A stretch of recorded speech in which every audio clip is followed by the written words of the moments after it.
दोस्तों, लोकसभा चुनाव 2024 के 5वें चरण में बिहार की सारण लोकसभा सीट पर वोट डाले गए। ये राज्य की एक हाई प्रोफाइल सीट है। यहाँ से राजद सुप्रीमो लालू प्रसाद यादव की बेटी रोहिणी आचार्य और भाजपा के मौजूदा सांसद राजीव प्रताप रूडी के बीच में मुकाबला है। इस सीट पर 50.46% के करीब वोटिंग हुई है। इससे पहले 2019 और 2014 के लोकसभा चुनाव में 56.60 और 56.10% की वोटिंग हुई थी। इन दोनों चुनावों में भाजपा नेता और पूर्व केंद्रीय मंत्री राजीव प्रताप रूडी विजयी हुए थे। 2019 में इस सीट पर 51.29% के वोटों के साथ जीते थे, जबकि उनके प्रतिद्वंदी राजद की चंद्रिका राय को 41.33% के करीब वोट मिले थे। 1,38,000 वोटों के भारी मार्जिन से चुनाव हार गए थे चंद्रिका राय।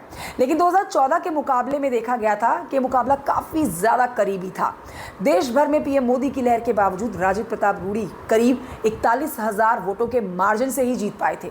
उस समय के चुनाव में उनके सामने लालू प्रसाद यादव की पत्नी और पूर्व मुख्यमंत्री राबड़ी देवी थी।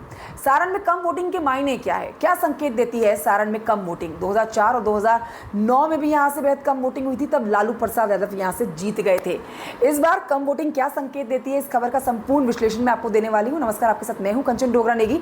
वीडियो जानकारी आपको अच्छी लगती है तो आप लाइक कर सकते हैं, चैनल को सब्सक्राइब भी कर सकते हैं। सबसे पहले जानिए 2009 में यहाँ से केवल 49% की वोटिंग हुई थी। तब क्या हुआ था, कैसे नतीजे आए थे? देखिए, 2009 का चुनाव काफी मजेदार था। उस समय यहाँ से खुद लालू प्रसाद यादव चुनावी मैदान में थे। हालांकि उनके साथ एक बार फिर से भाजपा की ओर से राजीव प्रताप रूडी ही मैदान में थे। लालू को 47.21% वोट मिले और वो विजयी घोषित हुए। जीत का मार्जिन करीब 52,000 वोटों का था। अब आप ये जान लीजिए कि राजीव प्रताप रूडी को केवल 38.29% वोट ही यहाँ पर मिले थे उस वक्त। बीते 2019 में पीएम मोदी की लहर थी। इस चुनाव को छोड़ दिया जाए तो सारण लोकसभा सीट पर भाजपा और राजद के कोर वोटर करीब करीब बराबर हैं।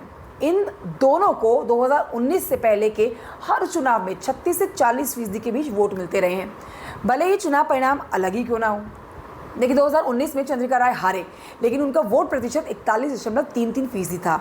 इसी तरह से 2014 में राबड़ी देवी भी हारी, लेकिन उनका भी वोट प्रतिशत 36.38% था।